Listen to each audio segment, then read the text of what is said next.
gazeti la Nipashe Mwanga wa Jamii imeandika ACT Wazalendo yaibuka na hoja 3 baada ya uchaguzi mkuu. Hoja gani? Unaambiwa wakati chama cha ACT Wazalendo kikusudia kuifikisha tume huru ya uchaguzi ya Tanzania INEC mahakamani kwa madai ya kukosea ukokotoaji wa kura, lakini pia uliosababisha kuwakosa wabunge wa viti maalum kutoka chama hicho cha ACT Wazalendo. Lakini pia tume hiyo imesema chama hicho hakikupata kura za kuwapa sifa za kupata wabunge wa viti maalum. Kwa hiyo ACT Wazalendo wasilalamike. Sasa Novemba 7 mwaka 2025 kwa mujibu wa masharti ya ibara ya 66 kifungu cha kwanza B, yani ba kile na lakini pia ibara ya 78 kifungu cha kwanza za katiba ya mwaka 1977 pamoja na kifungu cha 112 cha sheria ya uchaguzi wa rais, wa bunge na madiwani ya mwaka 2024, INEC iliyoteua wabunge na wa viti maalum 115. INEC iliteua wabunge wa viti maalum 115 kati ya 116 wanaotakiwa kuteuliwa.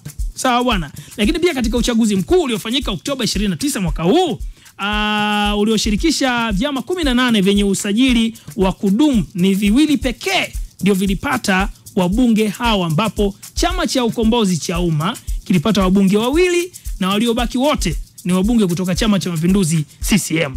Sasa Jumapili Novemba 9 mwaka 2025 kiongozi wa ACT Wazalendo, namzungumzia Dorothy Sem, yeye bwana alikutana na waandishi wa habari na makao makuu ya chama hicho ambapo ni Magomeni pale jijini Dar es Salaam, akazungumzia swala hilo la ubunge wa viti maalum. Lakini pia Sem amesema chama chake kimefikia hatua hiyo baada ya kufanya mahesabu yake ya kura za wabunge chini nchi nzima na kubaini wamepata zaidi ya kura milioni 2.2 sawa na 6%, hivyo wanastahili kupata wabunge 4 wa viti maalum, lakini wamekopwa, yani wamepokwa, yani hawajapata fursa hiyo.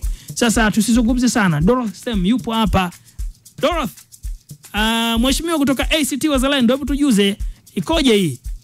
Tunaitaka serikali kuachia huru viongozi wote wa kisiasa na wananchi waliobambikiwa kesi mbalimbali kutokana na matukio ya tarehe 29 Oktoba na siku zilizofuata, kama hatua ya awali kabisa ya kuweka mazingira ya kuliweka taifa pamoja. Iundwe tume huru ya uchunguzi nje ya serikali kuchunguza matukio yote yaliyosababishwa kuvurugwa kwa uchaguzi mzima, na wale waliohusika kuharibu kwa makusudi wawajibike.